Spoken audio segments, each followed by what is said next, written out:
Hello, I'm Lars. In my previous studio presentations, I have been researching and practicing rigging. Last time, I rigged a dummy provided to me by a tutorial I found on lynda.com. I then made my own 3D model, and that's as far as I got last time. So since then, I've been rigging it, and I'm about 70% done. It's not quite finished yet, as I will need about another 3 days at the very least. Now, usually a trained rigger could do it in about a day, I'm sure, but I'm an untrained guy who works 10 times as slow right now, which is why it's taken so long.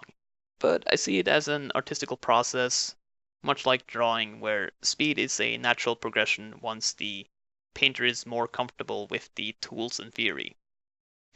Trying to rig or paint without the knowledge is like singing karaoke without knowing the words. It could go fast, sure, but odds are that I sang the wrong words or mumbled most of it. But enough about my lack of speed. Let's speed things up and talk about my work, shall we?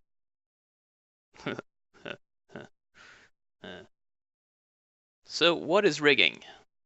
Well, the theory is that you have a 3D model and you insert a skeleton which is tailored after the model's shape. You then constrain the joints so they bend realistically based on the shape of the model. In my case, we have a cartoony human. He has exaggerated elements to him, sure, but he is nonetheless human, or a so-called bipedal creature. After we have made the skeleton act in a realistic motion, for instance causing the bones to only bend in a specific way, we can add in controls. Now, controls aren't technically necessary as I could bend the limbs by myself, but let's say I'm passing the model on to someone else. This person wouldn't know all the custom mechanics I have inserted, so I need to make the model controls seem obvious. And that's why we have these obvious circles we could pull. And as you see, the model acts in a specific, anatomically correct way. As in, the limbs cannot bend unnaturally compared to the model. Admittedly, rigging my own model while following the tutorial was trickier than when I first tried it. I essentially had to redo a bunch of things because as the tutorial went along, I noticed my limbs were acting strangely. Knee bent in the wrong direction, and parts of the foot were bending in different directions altogether, and eventually it started to scatter the further I bent them.